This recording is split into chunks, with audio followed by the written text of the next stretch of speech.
Oh, well, what got me into sales was that's been my career.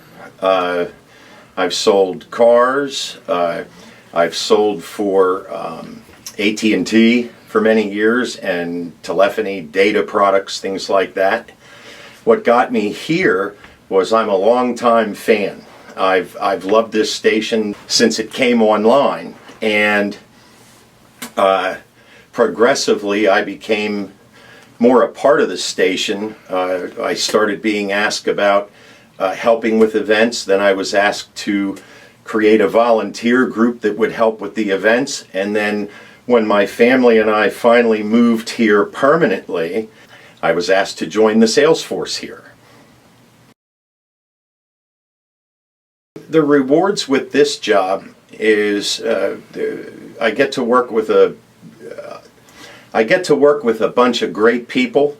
I've learned a lot about the radio business. The radio business is something I've been interested in most of my adult life from college on. Ocean 98 is a wonderful business to represent because of how unique we are and what we mean to this community. And so there's a lot of pride in representing Ocean 98 out in the public.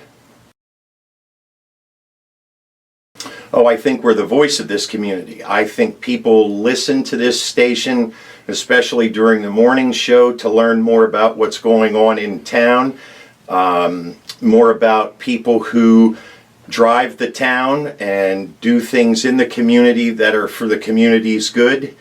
I think people love the music. I think people love the people who broadcast here. I think people know all of us in the community, so they like to listen to the on-air staff just because they enjoy the music, but they know them personally.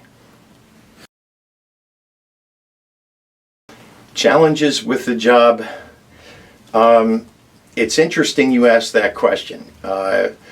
About the only challenge that I would say with this job is making sure you have a good, solid calendar of customers to go and meet and talk to about advertising on the station. Making sure that your customers that you have already in place are positioned and well maintained and spoken to on a consistent basis. So scheduling becomes one of the biggest challenge, I would say. Oh, back in college, I had the opportunity to be an on-air personality, a DJ on our college station. And when I went back home and started looking for a job, I did some part-time on-air work.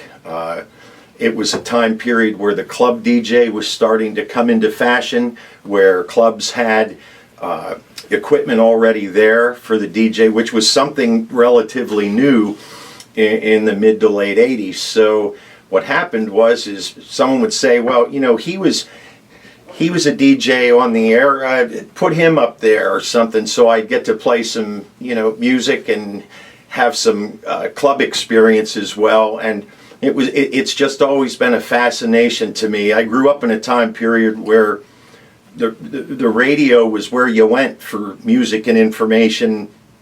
You didn't necessarily turn on the TV. There were only 3 channels to pick from.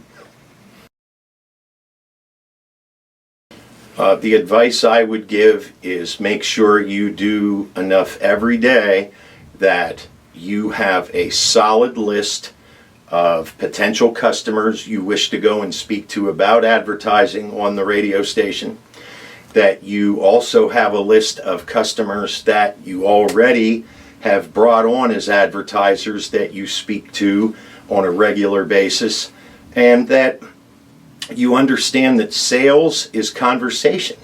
It's nothing more. You go in, people already know the station, people already know the community of on-air personalities that we have here, and you just go in and converse with people, and you represent highly polished and professionally.